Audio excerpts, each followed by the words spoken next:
No final da Vingança do Sith, os Jedi são obrigados a fazer algo que eles pensavam que nunca seria necessário, especialmente o grão-mestre da Ordem, Mestre Yoda. Obi-Wan Kenobi conseguiu derrotar Anakin Skywalker, o seu antigo aprendiz, mas não foi o suficiente. Mestre Yoda falhou em derrotar o Imperador da Galáxia, Palpatine, agora, revelado Darth Sidious. Então os Jedi foram obrigados a fazer suas malas, colocar a trouxinha nas costas e partir pro exílio. Mestre Yoda até mesmo diz no final da Vingança do Sith, na romantização pelo menos, era pra eles somente se revelarem e sair do exílio quando a força finalmente indicar pra eles que era a hora. Como que ela indicar isso? Ela ia trazer de alguma forma Luke e Leia aos braços dos Jedi, que agora nessa época a gente sabe era só Obi-Wan Kenobi e Mestre Yoda. Então a missão aqui era muito simples. Mestre Yoda queria tentar algo diferente, Ele não ia treinar Luke e Leia jovens, como Anakin devia ser treinado, não. Eles iam ser mais extremistas ainda. Eles iam colocar tudo nas mãos da força. Mestre Yoda disse que quando a hora for correta,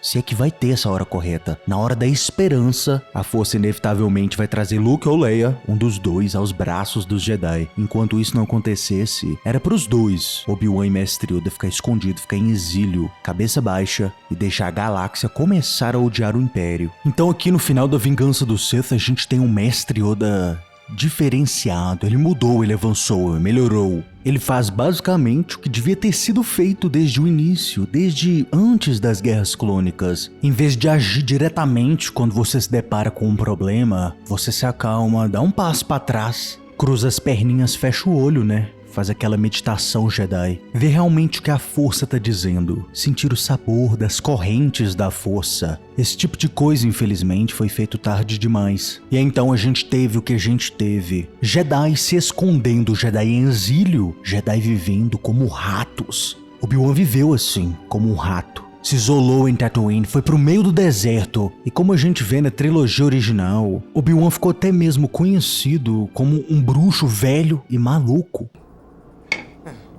Deve ser um parente do bem. Aquele bruxo é um velho maluco.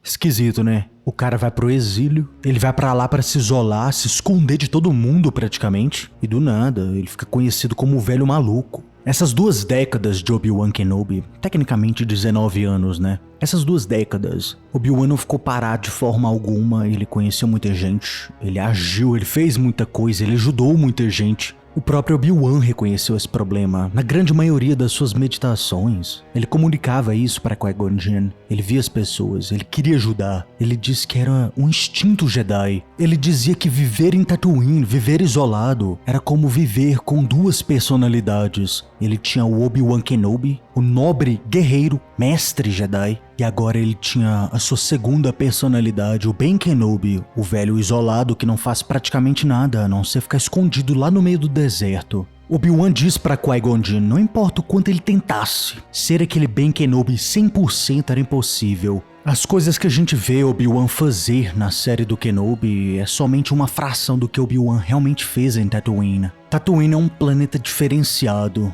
Ele tem uma cultura muito própria, muito específica, muito forte. E é dito que para viver em Tatooine em paz, você precisa de ter um apelido. Você precisa ser conhecido por alguma coisa. Uma pessoa como Obi-Wan Kenobi, se ele simplesmente chegasse lá no meio do deserto e vivesse escondido, até mesmo no meio do deserto, Obi-Wan ia atrair atenção. Então quando Obi-Wan Kenobi se deparou com esse apelido do velho louco, o Ben Kenobi, o maluco do deserto, Obi-Wan Kenobi achou aquilo uma ótima ideia. Ele adotou aquele nome, ele bateu no peito e ele ficou com aquele apelido até o último dia de sua vida. Obviamente, Obi-Wan Kenobi teve que conquistar esse apelido, ele não se autonomeou e pegou na população. Com esse instinto de salvar as pessoas, esse instinto Jedi que Obi-Wan Kenobi tinha, ele tentava reprimir, mas ele não conseguia. Obi-Wan frequentemente agia defendendo pessoas. A gente conhece a hostilidade que é o ambiente de Tatooine. A gente tem os Hutts, a corja dos Hutts, os cobradores de impostos, os seguranças dos Hutts, os cobradores de impostos da cidade. A gente tem o povo da areia, a gente tem hostilidade em Tatooine para dar e vender. E praticamente em todas as vezes que Obi-Wan Kenobi partia pra batalha, partia pra defesa do cidadão honesto de Tatooine,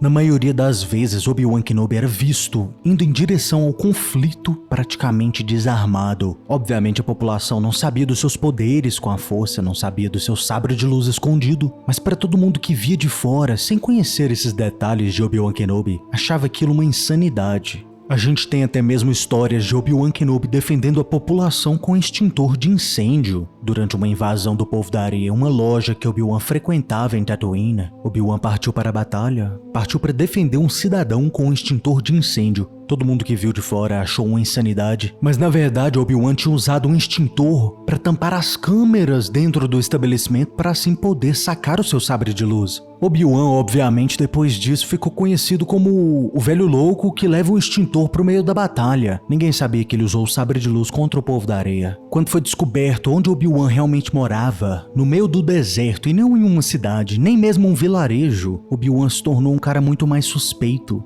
Cidadãos espionando a casa de Obi-Wan Kenobi pegaram ele uma vez conversando sozinho. Na verdade, ele estava meditando para o mestre Qui-Gon Jinn. Nesse mesmo dia, vazou até mesmo o sobrenome de Obi-Wan. Antes disso, ele só se chamava de Ben em Tatooine e descobriram então que o seu sobrenome era Kenobi. O apelido então ficou reforçado ainda mais. Ben Kenobi, o maluco do deserto que conversa sozinho. Obviamente, morando longe da civilização, poucos amigos, né, e tudo mais, começaram a sair até mesmo rumores e mentiras sobre Obi-Wan Kenobi. Saíram conversas que talvez eles comunicavam com o Povo da Areia, que eles tinham um relacionamento escondido, Obi-Wan era amigo deles. O que tecnicamente era um pouco de verdade, Obi-Wan conseguia se comunicar com o Povo da Areia. E o Povo da Areia pelo menos respeitava ele porque Obi-Wan não era como as outras pessoas. O Povo da Areia sabia que Obi-Wan tinha poderes misteriosos, eles sabiam que Obi-Wan respeitava o deserto. Ele misteriosamente conhecia o ritmo de Tatooine. Não só o Povo da Areia, mas os cidadãos também da região que Obi-Wan morava ali próximo. Já tiveram várias ocasiões de pessoas pegando Obi-Wan Kenobi no meio do deserto, ajoelhado junto com o seu Elpie, seu camelinho de Tatooine, né? Simplesmente meditando no meio do nada, conversando sozinho. A gente sabe que ele não falava sozinho, né? Ele sempre tentou se comunicar com Qui-Gon Jinn, esporadicamente. Mas eu acho que deu pra vocês entender como mais ou menos Obi-Wan ficou conhecido como o maluco do deserto. Mas deixem aí nos comentários o que vocês acham do exílio de Obi-Wan Kenobi, essas coisas que ele fez no exílio. E se você gostou do vídeo, se esconda melhor, curta e se inscreva.